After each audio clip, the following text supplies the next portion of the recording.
make weird shadows. There we go. And we are live. Welcome, welcome, welcome. Joy du jour with me, Melissa Trumble, and Sunny VonMutius. Sunny, thank you so much for joining me and have a conversational playground. Sure. Thanks for having me. Yeah, you bet.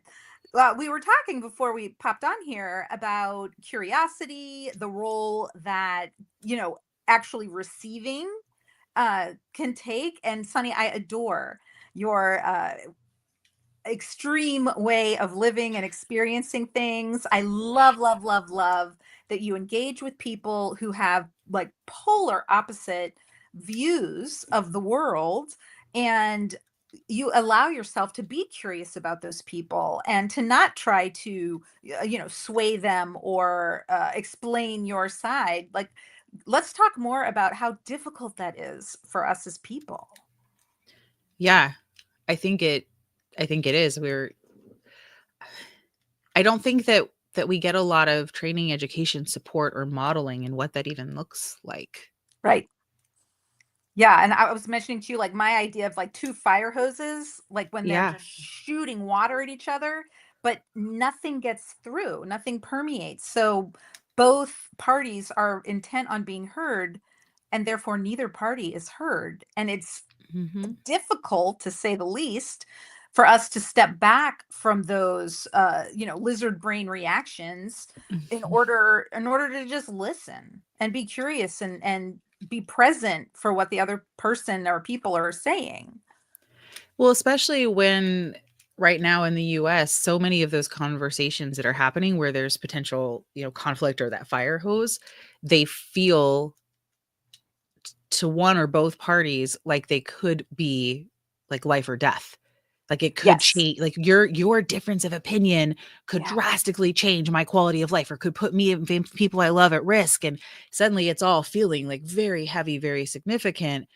And because we haven't practiced that skill of curiosity and presence and being with lower stakes Right.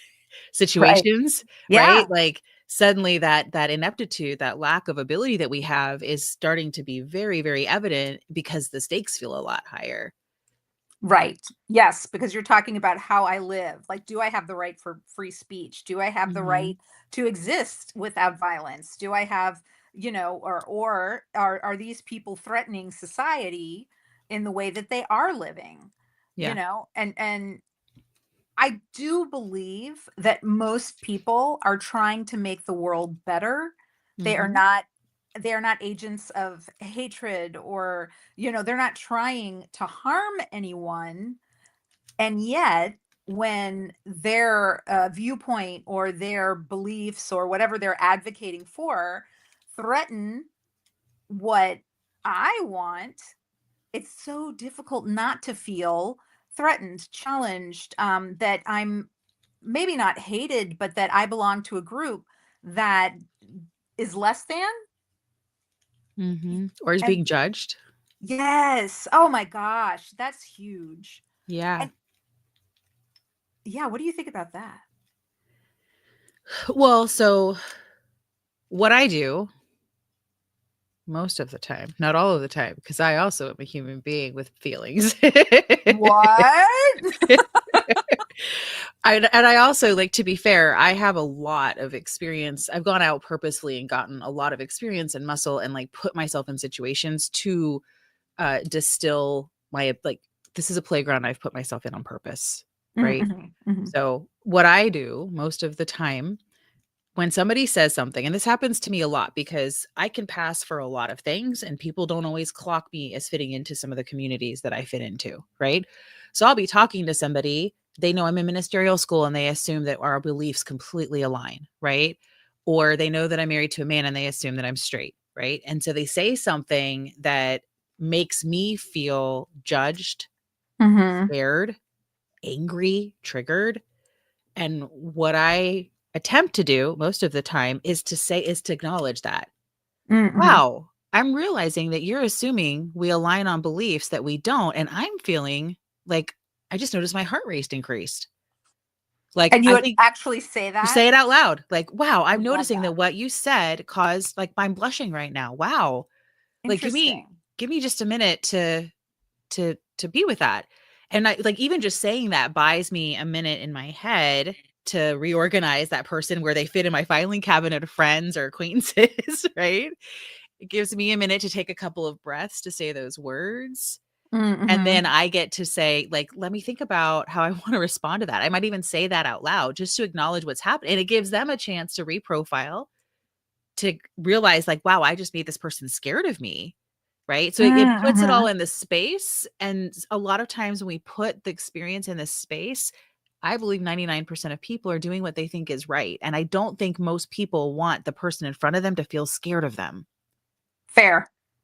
So when they realize that that's what just happened, suddenly, most of the time, not all the time, most of the time, there's an opening for a different conversation to happen, even if it's to change the subject gracefully and be like, well, we don't have to talk about that anymore. Right. Right. And Yeah, that's so, yeah. gorgeous. I really like that because that gives each of you space, because if you know what someone is coming from, which again, you're making assumptions. So we always, have the opportunity to ask others to clarify, be Mhm. sure we're understanding. Are we pigeonholing them? Or, Absolutely. because we might be thinking like, oh, okay, you just think y- this group of people is only good or socially beneficial if they do these things. Well, find out, is that true? Is that really what they think? Have they actually thought that part through? Or Mhm. is that the connection that I am making about what they are talking about? Does that make sense? It does. It does. It gives by in my experience, it doesn't always work. Sometimes I say that and it, Yeah. somebody gets really triggered. I don't know. They get really defensive really quickly and it like escalates. Most of the time though, they respond with curiosity or concern when I say like, wow, Hmm. I'm noticing that I'm feeling some sort of negatively impacted way. And I make it about me, right? It's Right. always I statements. Um, then there's an opening to ask clarifying questions, right? There's an Yes. opening to be like, did you mean to say all? Do do you do you really mean that that's how it should go every time? Do you Right. right? Do you really think that I don't have any chance of like me personally, like as a group, maybe, but like me personally, like, is that what you meant to say? That I don't have any hope of that future? Right. And it's Yeah. like that clarifying, opportunity. And like I said, sometimes it's just an opportunity to be like, maybe we should talk about something else. Exactly. And there's no shame in that game. Yeah. There's nothing wrong with that because if you're building curiosity, you're building connection with someone, there could be, areas that are maybe not third rail, but there's just not a lot of common ground. Hmm.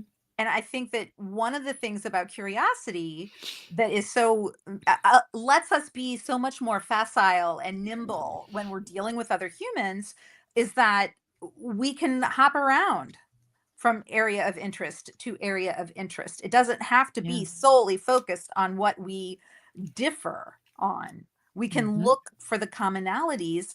And I think that it I'm not sure if it's human nature, but I do think that in this 2024 going into 25, we are all groomed to find the differences. The hate bait for news is what drives the Hmm. clickability up, or the viewership.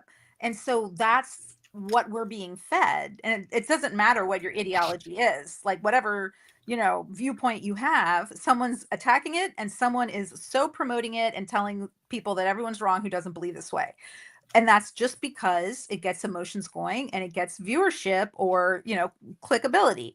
And I disagree with that with every shred of my being, because what it used to be, this is decades ago, because I have the benefit of seeing that long lens as a person in my 50s, it was all about finding what you had in common. Okay, so I think I think that being curious about commonalities is important. I also think that it's important that we don't spiritually, emotionally, intellectually bypass, right? So it Right. used to be like I'm in my 40s and the first election I voted in would have been Gore versus Bush, and I remember the difference of that that year, right? Because we're in an election year, like, just call the Mhm. elephant, right? So there's a lot happening out there. And there was a lot of focus on what people had in common. There was a very different conversation, and we were also glossing over major things that were happening to people who didn't look like the majority on the screen. Oh, fascinating. So Okay. I think that being curious about our differences versus letting it become a fight, right? Like, "Oh, wow, Mhm. you look different than me. You present differently than me. You must have a different experience of life. You must have a different way of looking at things." The same conversation that to me simply means that I'm gonna have to spend my money a little bit differently may mean something really different to you because you Yeah. walk through the world really differently. I'd love to hear about what that's like for you, I right? like that a lot. I like that very much because I wasn't trying to intimate No, that I we need know. to ignore whole swaths of the human experience. What I do think is really cool is when, like we were talking about, as I'm someone who falls in love with people, the gender is not the relevancy. Same, I am married to a man, same. my partner is male, and so assumptions are made that I think that's how it should go. I don't think that.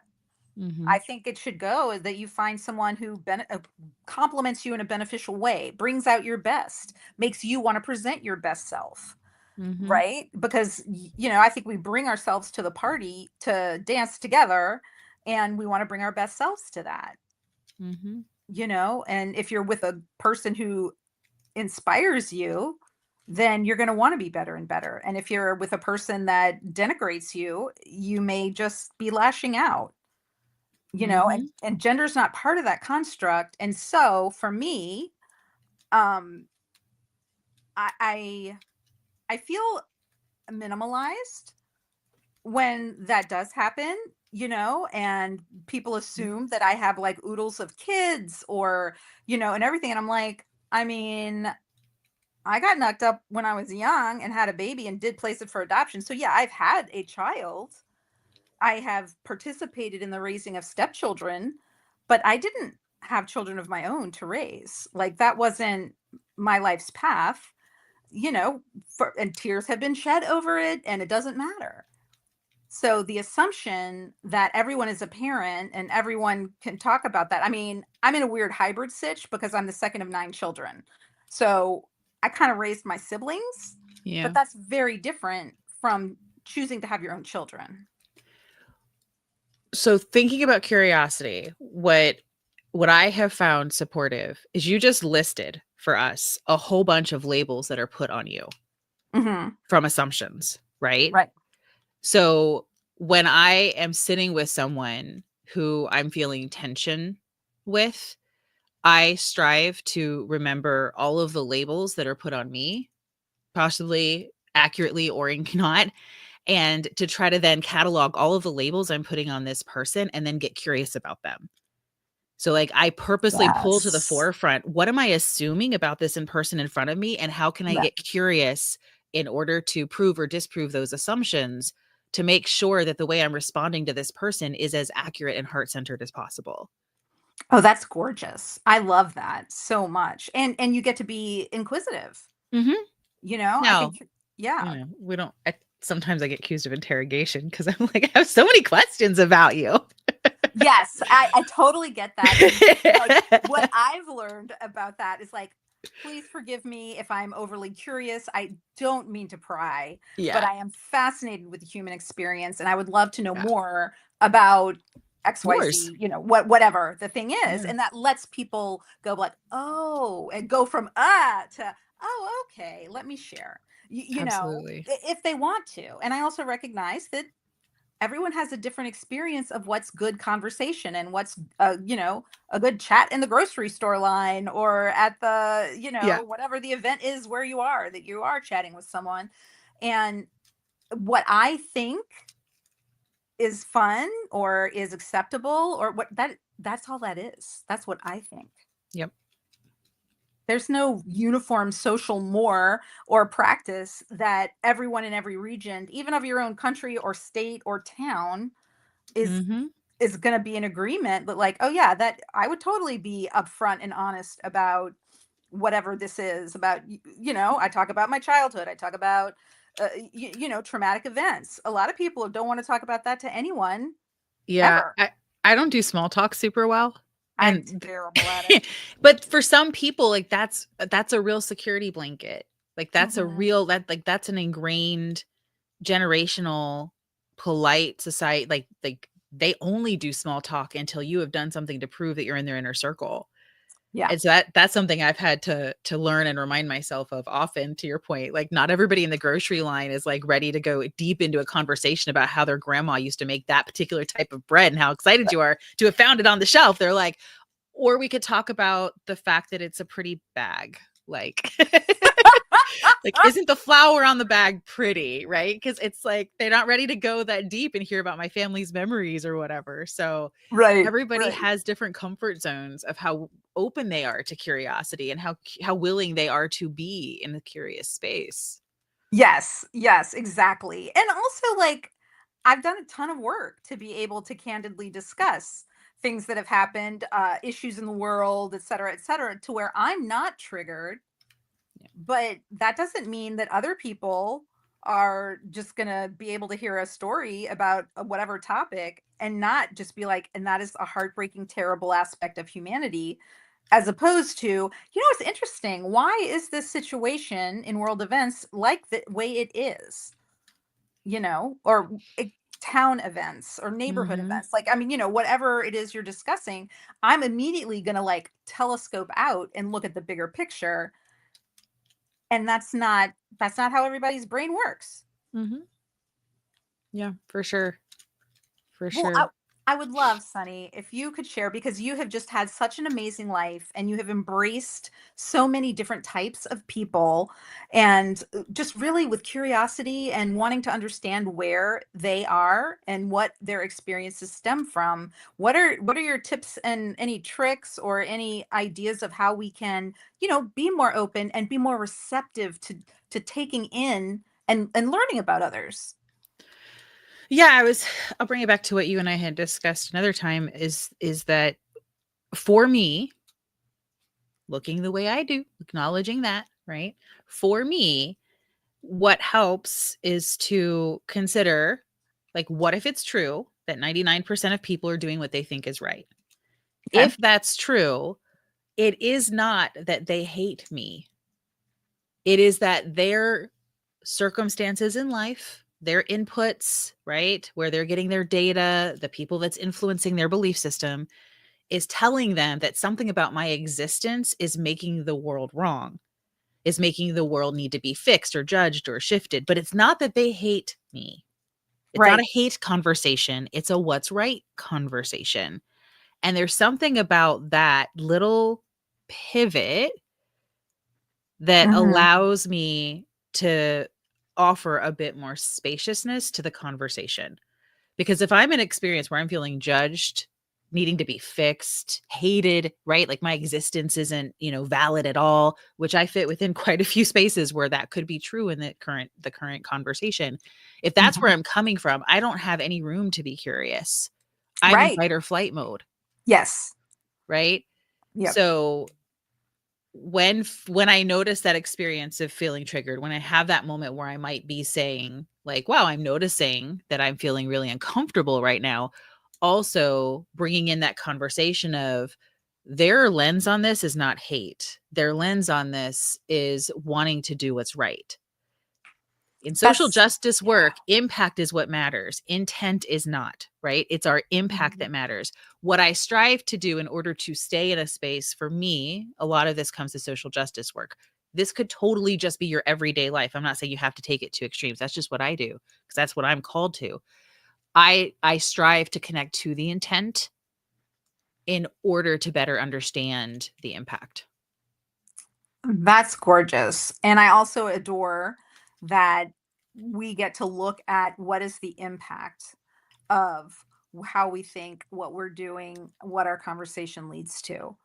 We Mhm. may know our intent and it is 100% benevolent, and yet we can hurt others so terribly, even with the best of intentions. Yeah, and that as the people on the On either side of that conversation, we don't know our impact if the people we're interacting with don't tell us in a way that we can hear it.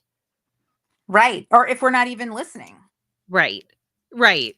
So, having that simple conversation, I had a conversation. I have a small child and I was dropping them off at school and somebody said something and I did exactly that. I was like, wow, I'm noticing that I'm feeling really uncomfortable right now. I think maybe we don't agree on this. And you assumed that we did. And so, I just had that whole conversation and I don't think that they would have understood the impact it had. I don't think they'd ever understood the impact Mhm, that that mhm. belief had because they've Right. never actually had a conversation with a person who self-disclosed that they were in that demographic and how they were feeling about the conversation. Yes, So exactly. suddenly I'm a real person, I'm not a collective. Right? I'm sharing with you my discomfort in a very real way in front of your personhood right now, right? And so now we're able to really clue into what the impact is. Your intent was maybe not negative, but the impact it's That's having right. on me in this moment is obviously causing a lot of anxiety, right? Exactly. Exactly. Um I So, love yeah, that. if you're able, like, back to your question, if you're able, noticing the impact and then being able to strive to see the intent Mhm. is often really supportive, and noticing when somebody's talking and all you're doing is thinking. Right, you're not taking in what they're saying, you're not looking for nuance, you're not asking questions. Oh, yeah. Oh, yes, and I That's do the think easy that's one. we're trained, especially in the United States, you're trained to be formulating your argument or your response. Let's not say argument, but, somebody's telling Mhm, you something and you're, like, mentally taking notes, like, "Ah, I know this is what I think about that, da, da, da. Okay, now I'm ready to oh, as soon as they're done, I'm ready to" you know what I mean? So you're not listening to the rest of what mhm, they're saying, which has prevented us, myself, from really understanding where people are coming from. And that's the sauce. I mean, there are every mhm. single person, like you may just be like, oh, it's some, cisgender, they're like everything's fine, they're on top of the world, well, that's rarely how people feel. You know what I mean? We may have moments of feeling like, Yahoo, everything's going great. Yet, there's also like today, I'm so grateful that they're not jackhammering up the floor in my laundry room while we're having this conversation because that's what's going on in my house is that a pipe has collapsed in the concrete somehow. And so, okay, cool. Was I planning on spending thousands of dollars to get that remedied? No, I was Yeah. not. But again, this is a temporary thing. I can rationalize, I can put myself aside and see that this is just an event as opposed to feeling that I'm victimized because it's curious. That is, this house was Mhm. built in the 60s. It's not out to get me. And just as people are not out to get me, so if I can be curious about what they're sharing, ooh, that's where I get to learn something. That's Yeah, gorgeous. yeah, Thank you yeah, so much. I yeah. love, love, love that you're extreme in the best possible way because you wanted like let the pendulum swing all the way over and find out all the stuff. And it's just gorgeous. Thanks. You are very welcome. Well, I hope that you enjoyed our convo and reach out if you have any questions for Sunny or myself. Cheers, love.